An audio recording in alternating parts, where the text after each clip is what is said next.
Con esto yo quiero explicar la importancia de proteger tus creaciones. Básicamente voy a explicar lo que consiste la cuenta PASE, cómo registrarse y cuáles son las utilidades de proteger sus invenciones en línea y los pasos a seguir cuando proteger una invención, así como varios consejos que yo he tenido que atravesar a través de haber solicitado varias veces una patente y los inconvenientes que a veces suceden en la hora de registrar alguna marca, una patente o algún tipo de protección intelectual o industrial. Una de las mayores importancias o motivadores es reservar los derechos de autoría.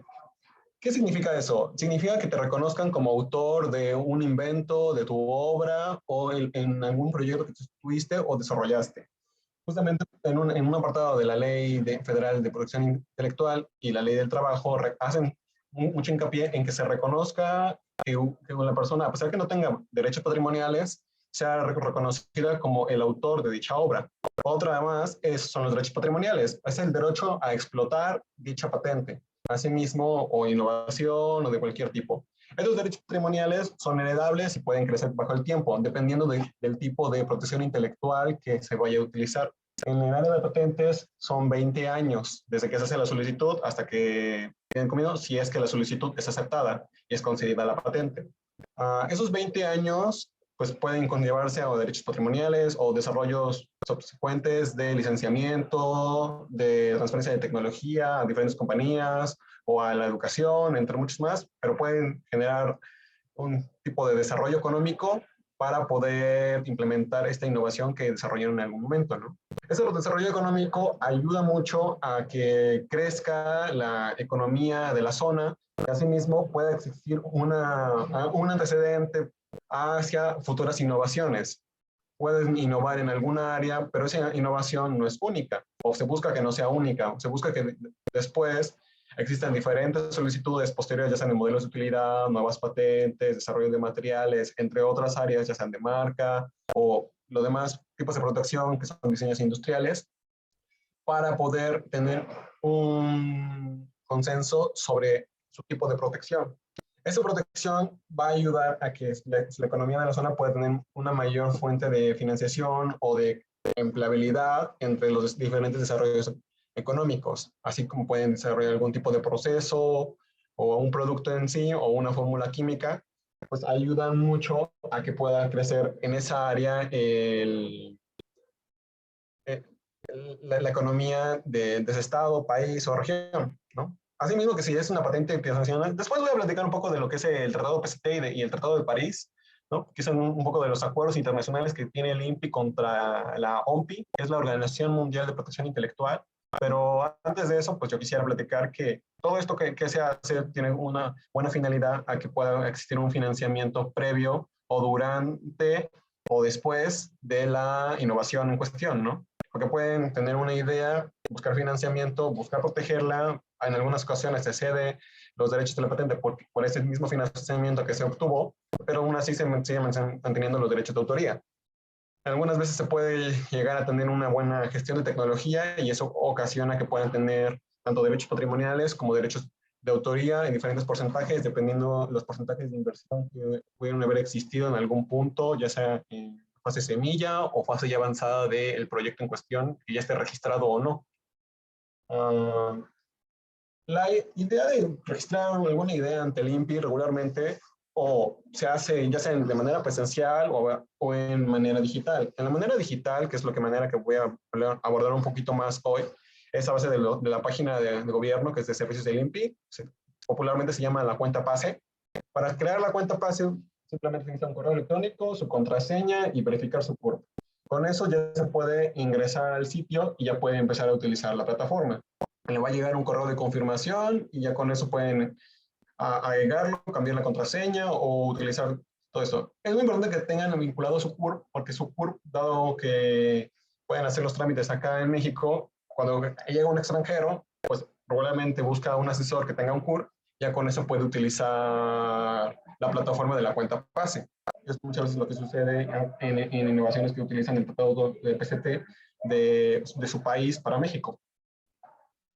Posteriormente se llenan todos los datos del CURP, los nombres, datos de contacto, contraseña, simplificación, ¿no? Tiene que tener entre 8 a 12 caracteres y al menos los caracteres simples de una contraseña cotidiana, ¿no? Y posteriormente tiene todas estas áreas donde pueden utilizar la cuenta PASE, que es en marca en línea, donde pueden registrar sus marcas, las patentes. Ahí en la patente en línea pueden utilizarlo para tanto diseños industriales, modelos de utilidad y patentes, ¿no? Pueden hacer búsqueda de patentes en línea. La búsqueda de patentes en línea es la parte de vigilancia tecnológica. Toda esta vigilancia tecnológica pues, es como un curso tal cual, porque pues, existen muchas maneras de poder buscar información entre patentes, porque tienen que tener un buen estado de forma y poder ejecutar bien eso, que hicieron una buena investigación para poder utilizar. Igualmente, en la búsqueda de patentes, el INPI tiene un centro donde, si ustedes no saben muy bien buscar información, pueden ocupar el servicio, más o menos explicar qué quieren buscar, y ya el INPI les cobrará una tarifa que está en el reglamento, y ya con eso ya pueden darles esa información para poder utilizarla como mejor les convenga, en tanto una perspectiva nacional, internacional, los principales competidores. Es una buena iniciativa que tiene el INPI, ¿no? Haciendo como notificaciones, los pagos que llevaron o la Fiscalía Electrónica de Marcas, ¿no? Los beneficios que puede tener proteger en línea es que está el instituto 24 días, 24 horas hábiles, ¿no? Dependiendo de que el día pues, sea hábil del instituto. Mayormente son de lunes a viernes y con eso pueden utilizarlo sin ningún problema, ¿no? La agilidad y precisión, eso quiere decir que existe menos recepción o menos errores de captura, aunque a veces la plataforma puede tener unos pequeños problemas. Se recomienda que una vez que metan toda la solicitud, lo hagan hasta el final, que ya tengan todos los requerimientos o todos los datos ya hechos, ¿no? O tan siquiera no paguen la solicitud antes de haber verificado todo eso. Posteriormente voy a abordar un poquito más ese tema, porque es un poquito más puntual. A las herramientas de pago, pues pueden pagar en crédito, electrónico, viene captura, o sea, directamente en el banco, ¿no? El ahorro de recursos, pues ya no tienen que imprimir los documentos. Cuando yo hice mi primera solicitud de patente, pues tuvimos que imprimir todas las hojas y después irnos hasta el INPI, ahí por cerca de Angelópolis, y ya después ir viendo, pues que tienen la cita, poderlo digitalizar, llenar toda la línea de captura. Entonces, ir y venir a veces era como un poquito tedioso. Entonces, después optamos que en mi segunda patente ya hacerla de manera totalmente digital, ¿no? Entonces, son pros y contras que pueden tener. Aparte, cuando les notifican de manera presencial, que les mandan un correo por Correos de México. Entonces, a mí cuando me dieron mi primera notificación, se tardaron como unos 3 meses y medio, algo así, de la fecha de recepción. Y ahorita que ya pasé mi examen de forma de mi segunda patente, pues prácticamente de inmediato lo chequé. Entonces, ya no fue tanto tiempo de esperar. Eso es bueno, pero también es un poco malo porque tienen que estar muy al pendiente de la plataforma, porque ahí incluso hay un apartado que dice que tienen que checar la plataforma los días 15 y último de cada mes, y si cae algún día entre semana, tienen que checarlo el lunes siguiente. Entonces, ponerlo en línea es estar muy al pendiente, ponerlo en presencial es un poco más tardado, pero es un poco más tranquilo, pero pues a veces uno cuando quiere innovar, pues quiere hacer las cosas un poco más rápido, ¿no? Les voy a enseñar un pequeño tutorial de cómo acceder a la cuenta y cómo sería un pequeño simulador de cómo sería meter una patente en línea a grandes rasgos. Como les decía en el primer paso, van y acceden a los servicios del INPI. Después de eso, escogen patente en línea y después se van a la parte en un botoncito de arriba que les va a decir presentar nueva solicitud. Posteriormente, escogen el área de patente, ¿no? Hay incluso en esta parte uno donde pueden hacer un tipo test de qué tipo de invención es, ¿no? Regularmente el nivel de reivindicaciones o el nivel de innovación que pueda tener su proyecto es justamente lo que les va a decir si es una patente o si es un modelo de utilidad, ¿no? Pero incluso existe ese test y lo pueden realizar antes de llenar esto, ¿no? Posteriormente se captura. El paso de la captura es el paso más largo de todos. Tienen que elegir el tipo de solicitud que va a hacer, que ya anteriormente ya lo eligieron, y decir si ya tuvieron algún acuerdo o no. Ese acuerdo es del PCT o del Convenio de París. El tratado del PCT es el Tratado de Cooperación de Patentes. En ese tratado se habla de que diferentes países afiliados a la OMPI hicieron un acuerdo y ya con eso pudieron agilizar los trámites. Entonces, únicamente por medio del INPI piden el tratado del PCT, que es un tratado de una solicitud internacional, Y ya con eso pueden validar la patente país por país, en donde mejor les convenga en cuestión su modelo de negocio o su convenio en donde vayan a hacer su siguiente paso, ¿no? Que te acepten la patente en un país no significa que te lo van a aceptar la patente en todos los demás, porque cada país tiene su reglamento y condiciones que llevan un manual, ¿no? Regularmente todos los manuales están semi-unificados, pero aún así tienen algunas discrepancias unos a otros. Acá el INPI te da un plazo de 12 meses para poder llevar a cabo tu invención de su solicitud internacional. Sin embargo, muchas veces eso no existe en otros países, como en Estados Unidos. Ahí no debe de existir una difusión previa de algún tipo para poder permanecerse como el estado de la forma como intacto, ¿no? En el Convenio de París es algo así, pero no es como para menos países, ¿no? Es para 12 o 13. Ahí depende justamente el nivel de países que vaya a utilizar la persona en cuestión. Si va a patentar en 10 países, pues a lo mejor le conviene el Convenio de París. Si va a patentar en 25, es más conveniente el PCT, ¿no? Si va a nada más patentar en 2 o 3, pues es conveniente mejor únicamente utilizar el INPI y ir país por país. También es muy interesante como que tienen que hacer incluso el pago referente en la moneda en cuestión en que se vaya a pedir. Algunas veces algunos países aceptan el intercambio en dólares, pero en otros países como Suiza aceptan únicamente en francos suizos y ya. Posteriormente pueden agregar anexos, como pueden ser documentos de divulgación o constancia de material biológico, ¿no? Y tienen que ser en formato PDF, ¿no? Y que no pasen más de 5 megas. Posteriormente van los datos de los solicitantes. Los datos de los solicitantes pueden hacerlo tanto que ya sea que una persona trabaja en una universidad y ya pueden poner en su trabajo en la universidad, ¿no? Pero ahí, acá el punto clave es que los solicitantes son quienes son los dueños de la patente, ¿no? A veces hay solicitantes que no son inventores y a veces hay inventores que no son solicitantes, ¿no? Entonces, a veces una institución o un centro de investigación va y, dado que emplea a todos los investigadores, ¿no? Y aparte le da una retribución referente a sus horarios. También existen algunos apartados que son muy curiosos. Si tienen algún tiempo extra y puedes patentar, supongamos, es tu hobby, haces cosas fuera de tu casa o el fin de semana o el día de descanso, pues ese invento es tuyo, ¿no? Porque justamente estás viendo un hueco donde justamente donde ya no estás trabajando, estás haciendo cosas tuyas, ¿no?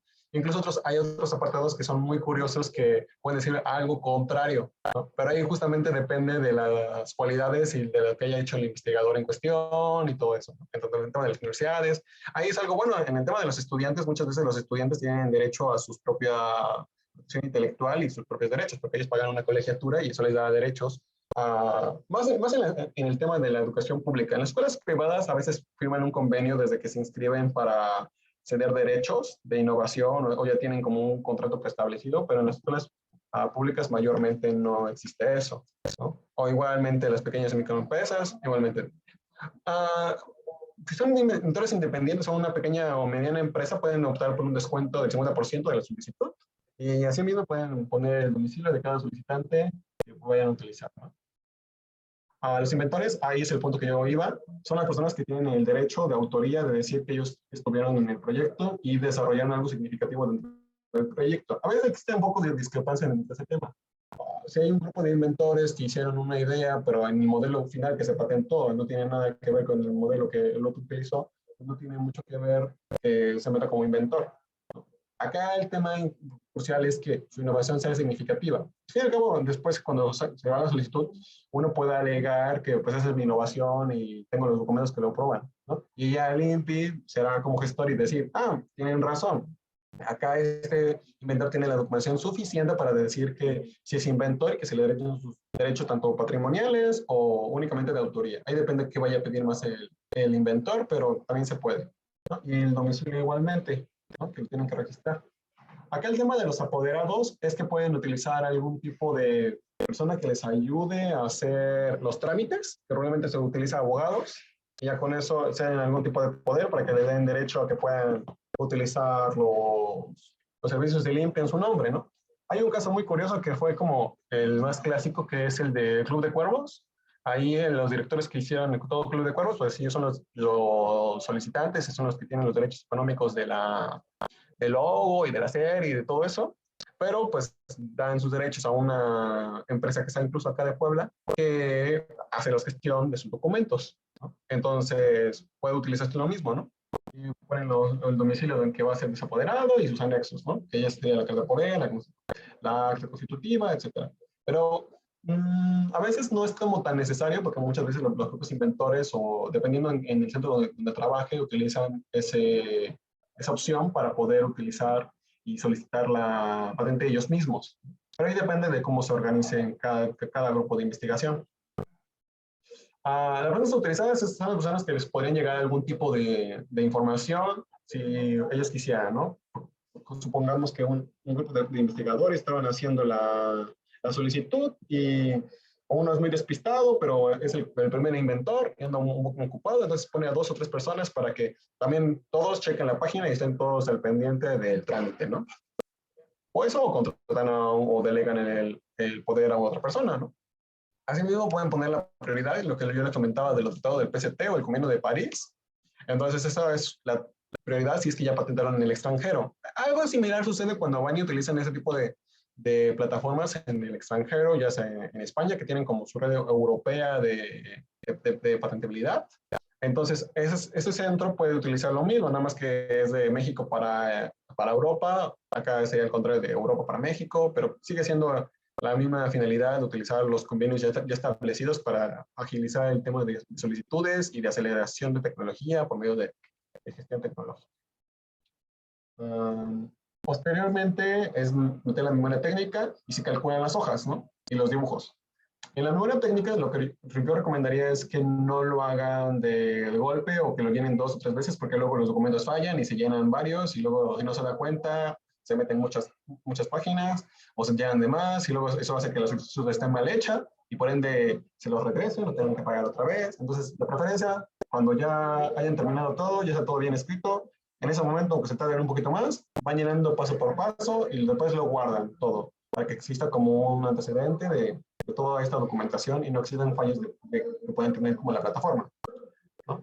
En el área de los dibujos, es la misma sección de la memoria técnica, nada más que acá incluso se pueden utilizar imágenes, aunque es más recomendable utilizar PDF porque ya existe menos error o incoherencia a la hora de poder utilizar una imagen u otra en los documentos, porque a la hora de hacer la lectura del examinador, pues tienen que coincidir las figuras con los dibujitos, ¿no?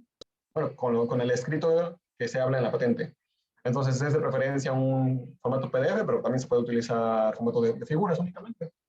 Acá yo recomiendo que antes de finalizar guarden toda la información, chequen varias veces y después ya ahora sí le dan a finalizar la captura. Una vez finalizada la captura ya les va a salir como una visualización previa de lo que ya se llenó. Si hubo un error en la plataforma, ahí se va a indicar, ¿no? A veces no se indica, pero pues existen alguna que otra problema, por eso es recomendable que hasta que sea el último momento nomás se meta un documento y ya, ¿no? O no lo paguen todavía. Acá aceptan que tienen que checar la página varias veces al mes, que tienen que tener un criterio de protección, que están diciendo la verdad, que son los autores y toda la información legal conveniente. Sí. Pero no hay ningún problema porque también pueden checar en el buzón del INPI y en ese buzón pueden verificar alguna información o alguna duda que tengan y regularmente contestan en 1 o 2 días, pero normalmente sí contestan, ¿no? Lo ideal es que si no contestan varios días, pues sean reiterantes porque luego existen plazos de acuerdo a la ley que dan plazos fijos de respuesta, ¿no? Pero una manera es eso, o hablar directamente a un asesor, ya sea de protección intelectual o que tenga conocimiento previo o algún tipo de experiencia para poder gestionar mejor ese tipo de notificaciones o dudas que pueden tener alguien que no tiene mucha experiencia en el tema de protección intelectual. Posteriormente es el pago, ¿no? Acá lo importante es que mientras no se haya pagado nada, todavía se puede medio modificar algo y no está enviada la solicitud, ¿no? Entonces, acá se va a verificar lo que uno ya hizo y son los medios de pago, ¿no? Pueden utilizar la manera de publicación anticipada, que eso acelera un poco más el trámite, pero también tienen que estar un poco más atentos, o únicamente la publicación normal. La publicación normal se puede hacer en el examen de forma y después son 18 meses a que ya se haga la publicación en la Gaceta para que ya no haya ningún problema. aunque a veces pues conviene un poco más el examen de publicación anticipada porque eso acelera un poco más el trámite y ya hace que una patente salga más rápida. ¿No? Los medios de pago pues pueden ser por tarjeta de crédito, de captura.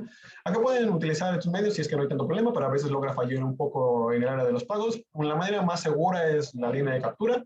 Sacan la línea de captura, la imprimen y después la mandan a pagar al banco directamente y se valida en 24 48 horas. Eso es como una manera más segura de todo. Pero pues eso también puede suceder para que ya sea totalmente en línea, ¿no? Ya no tenga necesidad ni siquiera de salir del banco. Posteriormente se firma con el CURP o con la e-firma, pero pues si no tienen refacciones todavía de e-firma o han ido hasta el SAT, pues con el CURP es más que suficiente para hacer el trámite y finalmente se verifica que ya se pagó y ya se hizo todo el lineamiento de los pasos anteriores, ¿no? Una vez salen como códigos de estos, que son ya el código del expediente y el folio de asignación de cada patente. Después en la plataforma, bueno, existen varias maneras de poder checar de una manera más precisa todas las notificaciones que llegan. Pero eso ya sucede cuando ya han hecho varias patentes o varias innovaciones y ya tienen un conjunto de notificaciones muy frecuentemente, ¿no? Cuando a veces van una a una, pues no hay tanto problema porque va llegando de a poquito, ¿no? Pero si ya tienen muchas innovaciones, es recomendable como ir teniendo un orden y andar checando un poco más frecuente la página. O sea, llegan con documentos como estos. Este es un documento que fue en presencial, igualmente le sellan, se imprime una hojita y ya con eso lo pegan en la solicitud, ¿no? O existen estos documentos que ya son de manera virtual, ¿no? Existen también capacitaciones por medio del INPI, que existen de redacción de patentes y solicitud de invenciones, donde enseñan paso por paso cómo redactar una invención. Para lo que requiere la innovación o la redacción de reivindicaciones, muchas veces es más tardado que pues, un curso de una semana de 40 horas, pero sí ayuda mucho para a la gente que a veces está iniciando dentro del tema de proceso intelectual, pero pues como todo, leyendo los manuales y toda información que justamente es libre para poder implementar y verificar bien que cumplen con todas las normas. Existen los documentos que al final les voy a platicar específicamente cuáles son los que yo recomiendo leer más a fondo, pero de primera son la Ley Federal de Protección Intelectual, el Reglamento de Protección Intelectual, los acuerdos de documentos de manera digital, ¿no? Y el documento de la OMPI de reivindicaciones y cómo escribir una solicitud de patente, ¿no? Hay documentos, hay también libros mexicanos que hay uno que se llama El arte de inventar. Entonces, ese libro también guía un poco en cómo hacer un tipo de solicitud.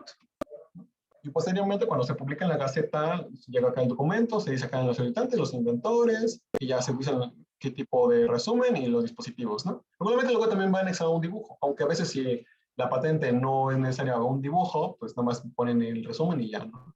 Cuando se publica en la Gaceta, tienen como límite unos 2 meses una persona que no tenga nada que ver con la patente y diga, hey, esto viola mis derechos y yo quiero hacer como un amparo para decir que y justificar. Con lo que yo les comentaba de un inventor que sacaron fuera por cualquier cuestión, podían parar, ¿no? Pero si no ha pasado eso, pues ya no hay tanto problema, ¿no? Y finalmente, pues ya salen unos exámenes que son el examen de certificación de forma y ya pueden ir checando más o menos si está satisfecho o no. Luego también en los artículos en específico que vienen y que tienen que leer, justamente para entender mejor la redacción de lo que se le notifica directamente a la persona que hizo el trámite, ¿no? Aunque a veces no es tan necesario, pero pues se recomienda, ¿no? Para ir teniendo un poco más de experiencia. Uh, Como comentaba Alex al principio, muchos beneficios de hacer innovación es que puedes optar y capacitarte de muchas maneras, de manera muy buena, que hay actualmente varios programas acá en el estado de Puebla, que pueden ser Juventud Emprendedora o Impulso Joven o el nombre que le vayan a poner después, pero básicamente son programas que ayudan a la innovación, que pueden utilizar los jóvenes para poder hacerse más el acercamiento a que los proyectos no solamente se queden en una idea y pueden tener todo este proceso de gestión tecnológica y que puedan ya implementar un modelo de negocios o más o menos implementar diferentes ideas como design thinking o future thinking y que puedan llevar más a cabo toda esta información y poder aterrizar a un modelo de negocios y eventualmente ayudar a un mercado o a un público objetivo. Algunos ejemplos, como bien mencionaba Alex, pues podrían ser el cubrebocas que yo hice. Cuando a veces hacen una innovación, pues tienen que cuidar como todos estos detalles, que los numeritos estén todos del mismo tamaño, que la figura sea entendible, ¿no? que cuiden todas las partes de la figura, que sean visualmente muy atractivo para el examinador, ¿no? Y así mismo pueden utilizar ecuaciones, pero siempre cuando se utilicen de una manera muy precisa y correcta, ¿no? Eso es un tema más de hablar de reivindicaciones, que es un tema muy largo que hablar y que es muy puntual. Casi una vez en una escuela de verano platicaban que casi siempre cada patente es un mundo, ¿no? Si bien ahí existen las familias de patentes que más o menos te dicen cómo reivindicar cada parte, no es una ley tal cual, porque a veces uno lo que innova es una cosa y no otra. Entonces es un tema un poco más complicado. No sé si... Y así me puede encontrar varios proyectos como este también, que fue el primer que yo hice, ¿no? Junto a mi equipo cuando yo estaba en la preparatoria. Lo bueno que a veces cuando uno empieza a innovar joven, tiene como mayor beneficio a poder fallar y equivocarse y aún así poder seguir innovando de alguna manera sin tanto problema, ¿no? Que a veces ya uno está un poco más grande y a veces como que tiene un poco más de miedo. Pues es normal que uno siempre se equivoca, ¿no? Es normal que a veces los trámites no salen muy bien y a veces uno tiene que repetir dos o tres veces un trámite, pero pues lo recomendable es que no. Pero pues todo eso te va dando experiencia y ya conforme el tiempo pues ya vas haciendo mejor los trámites cada vez, ¿no? Igualmente los modelos de tecnología, yo me acuerdo que todo este tipo de tecnología cuando yo la desarrollé era un poco más complicado, también yo no sabía manejar mucho software de diseño en 3D, como el FreeCAD, entonces después ya lo vas implementando, vas teniendo mayor experiencia de práctica de laboratorio, y ya con eso empiezas a ver un poco más fácil cómo hacer prototipos, cómo existen, cómo entrelazar diferentes metodologías de innovación o metodologías ágiles para poder trabajar de una mejor manera. Y así, entonces, entonces es como muchos beneficios que pueden darse a la hora de innovar o de emprender o hacer cualquier tipo de desarrollo tecnológico. Lo bueno de las patentes que a mí me gusta mucho es que pueden implementarse en muchas áreas, prácticamente en todas, porque en todo hay protección intelectual, ¿no? Porque existe protección intelectual, tanto en el diseño que vemos en una computadora, en el interfaz que existe en un software, en un diseño de página. Eso también se puede proteger. Ahora, hay países que no lo pueden proteger como tal, como les decía, cada país tiene un reglamento interno. En México, supongamos, no existe como tal la patentabilidad de software, ¿no? Lo que realmente se hace es que se va al intautor, se hace como un tipo de solicitud en su código, lo ponen en binario, ponen el script tal cual, ya con eso pueden verificar que es su código, ¿no? Pero pues no es una patente. A veces lo que se sugiere es que vayan a países que sí son viables el software como patente y lo logran patentar y ya con eso pueden tener un mejor beneficio económico. Y ya con eso pues varía. Son muchos casos que existen dentro del tema de patentes o marcas o diferentes tipos de protección intelectual, ¿no? Algunos casos muy comunes es cuando a veces un país innova, pero no lo protegen en otros países. Entonces, en los otros países, pues por desgracia, es libre, ¿no? Pero pues a veces uno por eso es bueno utilizar este tipo de herramientas del PCT, el Tratado de París, y así, para poder utilizar y tener un mayor crecimiento dentro de su propio proyecto o iniciativa. O a veces un poco gradual, ¿no? A veces empiezas innovando en una área y después empiezas innovando en otra, después eventualmente terminas de innovar en una área muy concreta o en diferentes sectores muy puntuales. Ya con eso puedes utilizar todo ese recurso para que los siguientes proyectos cada vez se puedan innovar más, ¿no? Uh, Algunos documentos que yo recomiendo mucho leer, porque son básicamente como los manuales más útiles en el tema de protección intelectual, es el acuerdo, como lo mencionaba. Uh, Estos documentos, la última modificación la hicieron hace como un año y medio, y no modificaron mucho, pero lo recomendable es que siempre se anden actualizando en el tema de los servicios digitales. Antes las innovaciones no se hacían tanto en línea, se hacían más presencial, pero cuando llegó la pandemia, pues ya se empezaron a hacer más en línea, ¿no? Por eso antes no era tan necesario utilizar el acuerdo que establecen en materia de servicios digitales, pero ahora ya sí, porque ya es más común utilizar esos servicios de manera digital. Sobre todo por la velocidad que ya puede uno utilizar. Y antes uno todavía existía un poco más de desconocimiento, ¿no? El segundo que yo recomiendo mucho es la Ley Federal de Protección Industrial, ¿no? A veces es muy bueno leer las versiones anteriores, porque así va entendiendo uno cómo ha ido cambiando la ley y más o menos por dónde podría cambiar al futuro. Todas estas leyes pues podrían ayudarse a más o menos dirigir un poco a dónde uno podría innovar. Son muchas leyes muy puntuales, pero son, entre comillas, fáciles de leer y muy intuitivas, pero pues sí son puntuales y cada una va a ir ligada a cada cosa, ¿no? Mientras tengan bien la ley y el reglamento de protección intelectual, muy posiblemente sea más fácil solucionar un tema de protección en línea o en protección de una solicitud de patente, o modelos industriales o de cualquier tipo. Porque todo eso hace que ya esté más puntual, ¿no? Porque esas son las leyes bajo los que nos regimos para hacer nuestras solicitudes. Y si no cumplimos con la ley, pues aunque queramos, pues ya valió. Pero sí es muy recomendable. El reglamento de la ley de protección industrial se utiliza un poco más para el tema de la redacción en sí de las patentes, ¿no? Ahí dicen más o menos cómo tendrían que ir los dibujos, todo es interpretativo, pues, pero pues con la experiencia pues ya se va haciendo un poco más fácil. Otro también es que en la Academia de la OMPI, en la Academia de la OMPI dan muchos cursos de manera gratuita, ¿no? Ya sea de temas de protección intelectual pues, básicos, otros que ya son un poco más avanzados, enseñan a veces un poco de redacción de patentes, gestión tecnológica, incluso para magistrados, ¿no? O cualquier persona que quiera dedicarse a la gestión pública de protección intelectual o investigadores que quieran tener mejor conocimiento para poder utilizar este tipo de gestiones. También es muy útil la Academia de la OMPI. Ahí he tomado muchos cursos y todos esos cursos, como digo, son gratuitos. Ahí luego también en el IPI hacen convocatorias que son de cursos de verano. Antes los cobraban muy caros, pero de unos años para acá los han estado dejando gratuitos. Y es bueno porque pueden hablar de diferentes temas, entre cómo es la protección intelectual en los videojuegos, en las industrias creativas, como el cine, todo lo que necesita proteger a la hora de hacer una obra como esa, ¿no? Otras que son como en el área de salud, los lineamientos y pasos clínicos que debe llevar a veces los estudios, que a veces van ligados hacia la patente, pero a veces también están ligados hacia los temas de COFEPRIS, los temas de la FDA, dependiendo de en qué país vayan a proteger su innovación.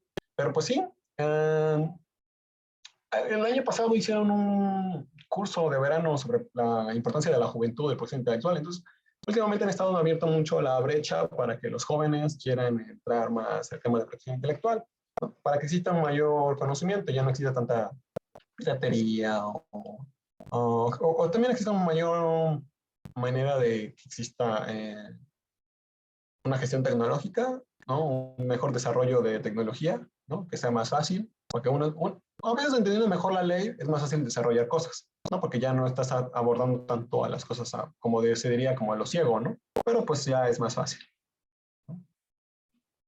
¿no? Creo que sería todo. Aquí están mis datos de contacto y ya si tienen alguna duda o pregunta, estoy al pendiente.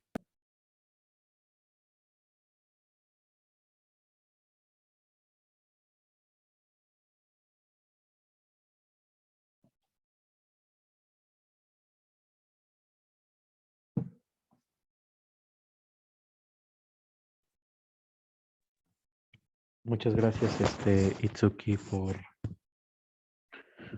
la información que nos has dado el día de hoy, muy importante, sobre todo para esta, este tiempo cuando somos universitarios, estamos generando diferentes temas en cuestión de innovación, cuestión de proyectos, cada vez tenemos más proyectos universitarios dentro de Enactus y es importante que conozcan esta información de cómo saber proteger sus ideas, ¿no? Te agradezco por lo que nos has dado, las recomendaciones.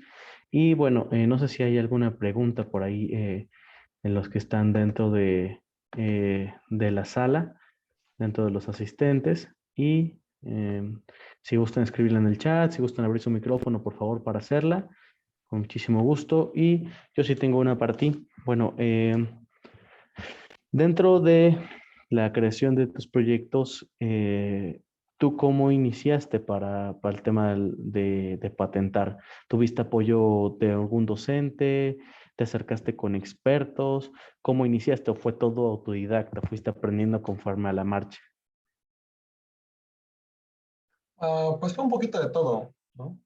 Cuando yo estaba en la prepa, yo estaba en un taller de tecnología, ¿no? Que se llama TDT, que era un taller de introducción hacia la innovación y así, ¿no? Entonces, primero yo aprendí a diseñar en 3D y ahí fue donde a mí me gustaba mucho. Después de ahí, cuando yo empezaba como a innovar, leía mucho sobre el tema este de las patentes y así, como que yo nunca pensaba pues, cómo se hará una solicitud y medio leía y como que me cuestionaba y así.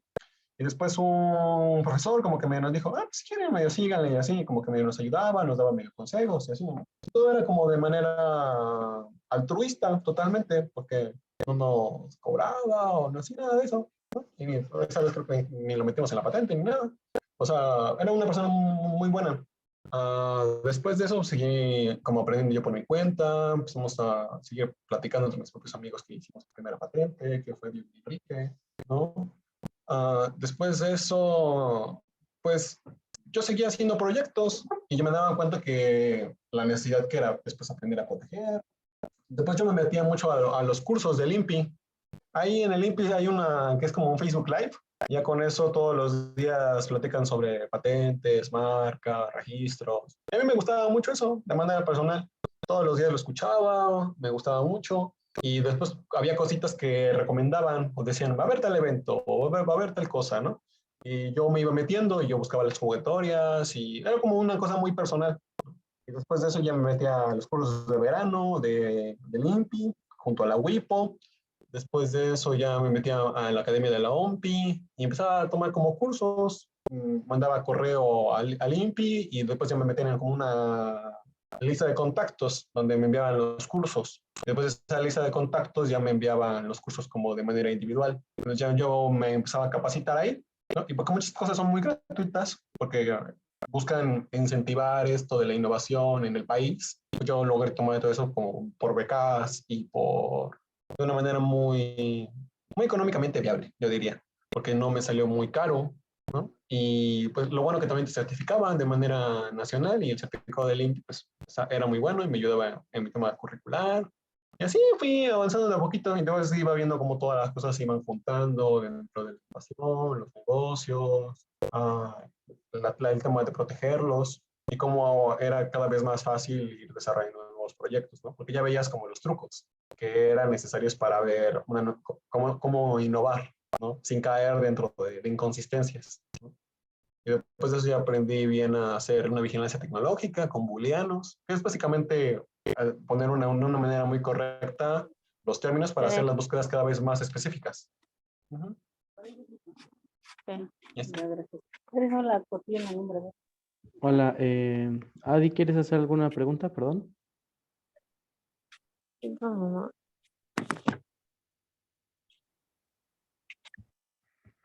Me parece que no. Bien. Excelente, Itsuki, qué bueno que nos compartes toda esta información. La verdad es que dentro de, de la corta edad que tienes, has hecho mucho dentro de el área de expertise, ¿no? Sobre todo tú que estás estudiando física aplicada, pues más en el tema de invenciones, ¿no? Entonces, qué bueno que nos compartes toda esta información. Y justamente lo que comentas de que el INPI ha estado ayudando mucho esta parte, sobre todo el OMPI, la organización internacional, ¿no? Mucho la parte de que conozcas el tema de patentes, derechos de autor, registros de marca, entre otras cosas que tienen como servicios dentro del catálogo. Justamente yo el año pasado tomé un curso completo de derechos de autor donde vimos muchísimas cosas. Muy interesante el curso, era en línea, y pues lo ibas haciendo a tu ritmo como podías, pero estuvo muy interesante el curso que tomé dentro de derechos de autor y creo que es importante que conozcas esta parte para proteger las ideas porque conocemos muchos casos o hay muchos casos donde no se protegen de manera correcta y sucede que les roban la idea o les quitan el proyecto, ¿no? Entonces, es importante proteger esa parte, ¿no? Qué bueno que nos compartes tu expertise. Y por último, bueno, yo tengo otra pregunta que sería, en esta parte, tú, en cuestión de invenciones, en cuestión de qué le dices a las personas o a las que consideran que registrar tu proyecto, tu metodología, tu idea en cuestión de prototipo, de invención, es costoso o es muy muy laborioso hacerlo, que se acerquen a expertos, que se asesoren, o qué consejo les darías en esta parte? En tema de costoso, pues yo diría como que no es tan costoso, ¿no? Yo creo que es más costoso hacer el prototipo y toda esta investigación más que terminar haciendo el trámite, ¿no? Porque existen, como decía, muchos convenios y muchas iniciativas que hacen que la gente que es inventor independiente o una pequeña empresa o así, pues que paguen poco para hacer la invención, ¿no? También es como un tema como de cultura, porque un proyecto te tardas haciéndolo 2, 3 años, así, y pues el pago total es como 6,000 pesos, 7,000 pesos. Entonces yo creo que pues, en 3 años sí puedes ahorrar como 6,000 pesos por protegerlo, ¿no? Y el tema un poquito más cuidadoso es el tema de acercarse con alguien, ¿no? Porque a veces uno intenta buscar una buena retroalimentación, una buena guía para que te logres hacer un mejor trámite sin tantos fallos, ¿no? A veces das muchas vueltas, muchos ir y venir, y a veces la gente se harta, porque pues, muchas veces el que hace todo el trámite o así vas a ser un emprendedor. Y el mismo emprendedor dice, yo quiero andar haciendo cosas de mi emprendimiento, no quiero estar acá formando, haciendo trámites, y luego yo no sé qué trámites, luego me mandan mi respuesta y yo no sé qué responder, ¿no? Esto es muy complicado, me llegan ya perdí la patente porque ya no chequé la plataforma, se me pasó, ¿no? Por andar ocupado. Entonces a veces es conveniente pues aprender y a juntarse con gente del área de derecho. A mí, bueno, a mí siempre me gustó mucho ser una persona muy multidisciplinaria. Entonces yo desde la prepa yo platicaba con gente de derecho, del tema de propiedad intelectual, mandaba mensaje por medio de LinkedIn o de correo electrónico, si es que no me contestaban el buzón del INPI, ¿no? Yo le preguntaba como, hey, bajo tu experiencia, como, ¿qué has visto, no? ¿Qué me recomendarías, no?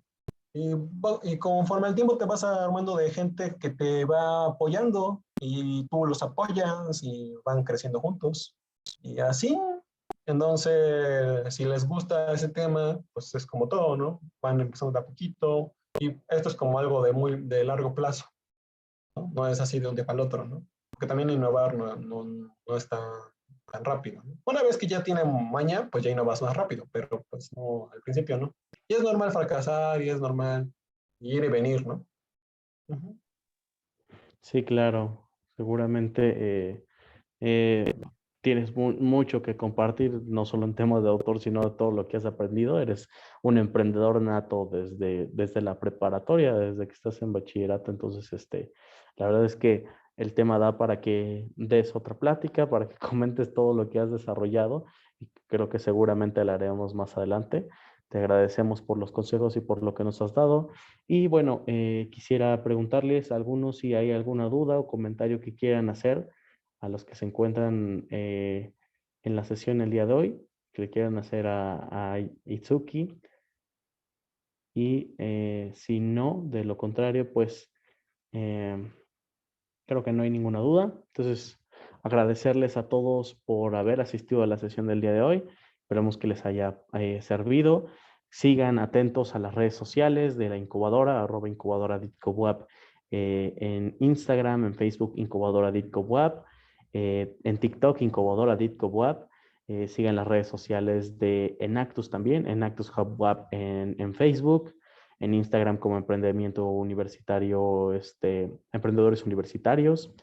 Eh, en TikTok próximamente abriremos cuenta como en Actus Hub Web para que puedan conocer todos nuestros eventos, todo lo que manejamos, pláticas semanales con expertos empresarios de diferentes áreas, no solo del área de finanzas, administración, sino del área de sistemas, de alimentos, de gastronomía, entre otras cosas. Hace poco tuvimos una plática con la maestra Magda Sorcia, que es organizadora de eventos, ¿no? Entonces, es importante que los invitemos a que nos sigan en nuestras redes sociales para que sigan todos los eventos con los que contamos. Contamos con tópicos empresariales como este tema, con pláticas con empresarios, con eventos. Próximamente tendremos un foro de grupos universitarios donde los grupos que hay dentro de la universidad estarán compartiendo su expertise dentro de y a lo que se dedican y cómo nosotros como comunidad universitaria podemos formar parte de esos grupos universitarios.